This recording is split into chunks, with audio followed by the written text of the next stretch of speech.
G'day everyone. My name is Dom Carosa. I'm the CEO of Blockmate. With me today, I have Andrew Smith, who is the CEO of Havello and of Blockchain World with me. And I also have Justin Rosenberg, who is our non-executive director. G'day gents, and welcome to the webinar. Hi, Dominic. Thank you. Thanks, Tom. What I'd like to do is to try and keep today as interactive as possible. And so if you do have any questions, there's a chat box, and we'll do our best to answer those questions for you. Without further ado, I'm going to share my screen, bring up the presentation, and then sort of take you through the deck. In terms of Blockmate, we're currently listed on the TSXv, code MATE, M-A-T-E, as well as Frankfurt, and I can talk more about the OTC a bit later on. And apart from the usual disclaimers, so in terms of Blockmate, we're basically building a incubator that will allow us to effectively use as a platform to build a number of blockchain crypto companies in markets where we see gaps or opportunities. And I'll talk more about that in a moment. Obviously, we're going to be capitalizing on the track record of the people involved, i.e. the people around the table. And when we go through the team, we can talk more about that as well. And then at the same time, really leveraging the experience and the networks in the ecosystem. And unlike other incubators, the major point of difference with Blockmate is that we will come up with the ideas and the companies ourselves. We will form a team, and we'll own 100% of those companies to start with. And then over time, as the companies evolve, they raise capital, will then be diluted over time, as opposed to a traditional incubator that will make a number of bets in the space and maybe have 2, 3, 4, 5% equity interest, and kind of hoping that one of them will hit it out of the park. So that's basically the big difference between what we're doing and the other blockchain Web3 incubators in the marketplace. So in terms of what we do and how we do it, effectively, we bring together a team. We identify gaps in the marketplace where new opportunities in the blockchain space will exist. And then what we do is that we seed those opportunities with the right people. We'll initially put the amount, certain amount of capital in, and I'm not talking millions of dollars. It's more around the hundreds of thousands of dollars to effectively get the first iteration of the product out there, sometimes in technical speak called the MVP, the minimum viable product. And then at that point in time, we'll then raise some external capital into that business, and then let it effectively stand on its own 2 legs. So that's effectively what we do. And then at the appropriate point in time, we will look for an appropriate trade sale or IPO as a way of creating value. And for example, if it's a trade sale and we come with a windfall of cash, we'll look to do a distribution, some kind of dividend. If it's an IPO or a listing, at that point, we may do an in-specie distribution out to our investors. To date, Blockmate has 3 portfolio companies. Havello, that Andrew will talk more about, and maybe just to give a very high-level overview, Havello is effectively building out the physical points of presence that will power future Web3 applications, not only across IoT and 5G, but there'll be other types of blockchain networks in the space that I'll talk about in a moment. The next is our instant crypto buy and yield, which we in fact just launched yesterday. And that allows people all around the world to buy and sell and swap cryptocurrency with the click of a couple of buttons. And through the domains blockchain.eu and blockchain.com.au. And then there's Midpoint, which is our peer-to-peer foreign exchange platform. which is regulated in the UK by the FCA. And I'll talk more about each of these three in a moment. So the next level of detail, we'll sort of ask Andrew to jump in here and talk about Havello. And just to sort of paint the picture, most Web3 blockchains operate in the cloud. You don't need any physical points of presence. But increasingly, there are many new blockchains that are being launched and released that require physical points of presence, like Helium IoT, Helium 5G, PlanetWatch, FunctionLand, Filecoin. There'll be things like decentralized VPNs. And so what Havello is basically doing is helping create those physical points of presence, establishing the distribution for these new blockchains, and working out, more importantly, where to place the hotspots for maximum ROI. So maybe without further ado, Andrew, be good for you to sort of take us through this next level of detail, and just tell me when you want me to change the slide deck. Over to you, Andrew. Thank you, Dominic. As Dominic mentioned, my name's Andrew Smith. I'm the CEO here of Havello. Before Havello, I was one of the co-founders at Banksa, which is, as many of you know, is a payment service provider for the crypto industry. And Havello, we're one of the first, or the first Blockmate incubated businesses. And I'm going to take you through Havello today. So as Dominic mentioned, we're building the points of presence, the physical layer of Web3 technologies. As Dominic mentioned, most blockchains, or the technology that's powering blockchains, can be run in servers in the cloud. But what we're seeing is a move towards new kinds of blockchains, which are taking advantage of physical infrastructure. And likewise, when we think about cryptocurrency, most people think about finance. With Web3, what we're talking about here is actual other services like Internet of Things, 5G coverage, mapping data, and taking those businesses and turning them into decentralized versions. And what we do is we place these hotspots. We work out using our software. We work out where to place these hotspots for the maximum return on investment, and we do those with, for example, businesses, with individuals at home, and also with real estate holders, etc. Some of the Web3 opportunities that I mentioned, you can see some logos there: Filecoin, Helium, PlanetWatch, etc. Maybe next slide, Dominic. Our business model is quite simple. We take a revenue share with the end host of the equipment that we provide. And we do this direct to consumer, as well as with business to business, and then also building up a network of referrers, and generally current hosts who see value in what we're doing, and then refer those on to their friends and family. And a little example of some of the installations that we have at the moment, for example, in rooftops and on balconies. And the reason you might ask, why on a rooftop or why on a balcony? With the Helium network, which is the first Web3 blockchain that we're working with, it's providing coverage for Internet of Things devices. So things like weather sensors, package tracking, pet trackers. So with Helium, you're rewarded more by providing greater coverage. So being up high provides greater coverage, and therefore the yield that we're deriving from these sites is far greater than if you were, say, on the ground floor. Next slide, Dom. Right now, we're active in 13 countries in Europe, and we're looking at expanding into other markets as we see the opportunities and gaps in the market. I think that's it, Dom. I might pass it back to you. Yeah, thank you. And just to sort of be super clear, we started with Helium IoT. We're now looking at rolling out Helium 5G and a number of other platforms.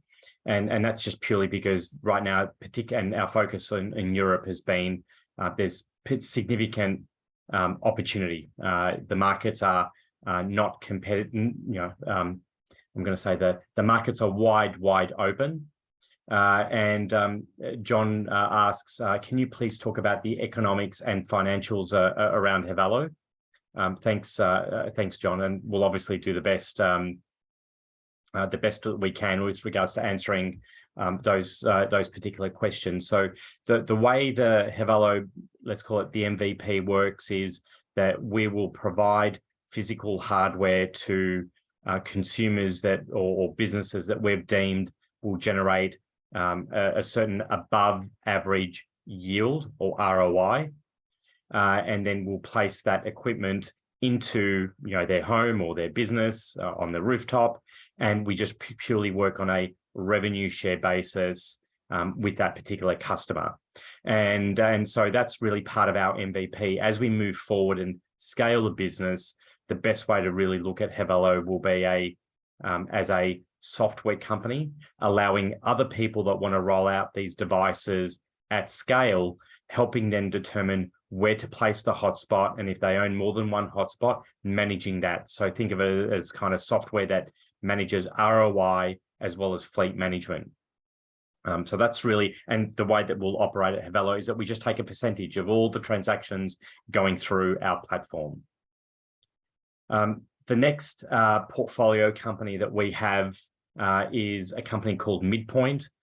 For those of you that have been involved with Blockmate prior to it being Blockmate will know that it was originally called Midpoint. And so Midpoint is an FX company where effectively we're able to convert US to euro to Australian GBP to Canadian and multiple other currencies. And it's very let's call it it's an asset light business. It operates quite effectively. We announced not that long ago the development of an app that will allow consumers to effectively operate their FX business. There's a few corporate activities that are going on specifically around Midpoint, which I'll talk about in a moment. The positive thing around Midpoint is it's a regulated entity. It has a UK FCA license, and it also actually has a license in Hong Kong and Canada as well. And so, there is an opportunity to take those licenses and extend them into other markets and other verticals. But I guess we can't get too detailed into that right now until we actually do it. But suffice to say, we are working on a number of corporate activities when it comes to Midpoint, really just giving it not only a fresh coat of paint, but really a new strategy and a leadership team. The next company in the blockchain portfolio is the crypto instant buy and sell and yielding. This is really an ability to make it really simple for consumers to buy and sell crypto. Maybe Andrew, I can sort of hand it over to you, and you can kind of just give everyone a bit more sort of insight into what we're doing and how we're doing it in a very sort of light touch, not very CapEx intensive, or really minimal CapEx intensive approach. Yeah, sure. Thanks, Dominic. So as you mentioned, our first product on our instant buy and yield is essentially buy, sell and swap. And what we do is we've built an interface where customers can request a quote, maybe on the next slide, Dominic, on Bitcoin, on blockchain.eu, on blockchain.com.au. Customers can request a quote, as you can see over on the right-hand side, and this will take the quote out to the market and look at various providers, and then effect a transaction with those different regulated crypto exchanges around the world. And we earn a commission for every trade that's is generated through our product. Buy and sell is our first iteration, and on our roadmap is also to extend to yield and the ability to earn interest on crypto products. Next slide. Yep, that's the corporate update. So just maybe at this point, before we get into the Blockmate corporate update, there's a couple of questions coming through. So Zafar asks, who pays the equipment for the Havello customers? Maybe Andrew, you can answer that particular question in terms of the MVP today, and then in the future as we move more towards being a software company. Yeah, at the moment, Havello pays for the equipment that is delivered to the customers. What we're looking at in the future is sort of tweaking that model a little bit and working more closely with manufacturers and having that equipment be funded by the customer themselves. But we'll have more updates on that in the short term, in the future. Yeah, and just to provide some color there, the rationale for that is that, you know, in any new business, as we've run it as a MVP, minimum viable product, the best way to actually get some momentum and to get data and really an understanding of how customers interact is for us to actually be our own customer of our own software platform. And so that's the reason right now we've actually furnished the equipment on behalf of customers, but ultimately we will be a software company, so we'll be very CapEx light longer term. And the other question, Zafar, you ask around, you know, powering crypto for buying and selling and eventually staking. We're working with a number of different providers, and obviously at the appropriate point in time, we're actually going to be plugging Banxa in. As some of you already know, I'm the founder and chairman at Banxa, and in fact, Andrew was one of the co-founders as Banxa as well. So it would be remiss of us not to plug in Banxa right now. But to get it up and running quickly, we've just worked with a third-party widget, and we have full access to the Banxa API.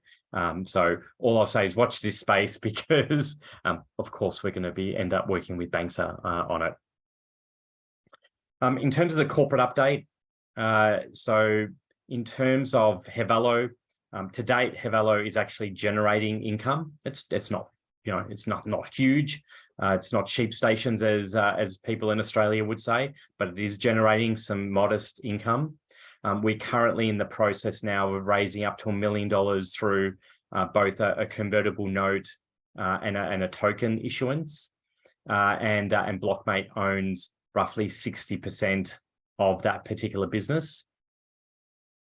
The other business that we've just spoken about is the cryptocurrency, the blockchain.com.au and blockchain.eu businesses. Right now, we own 100% of that through Blockchain World Limited.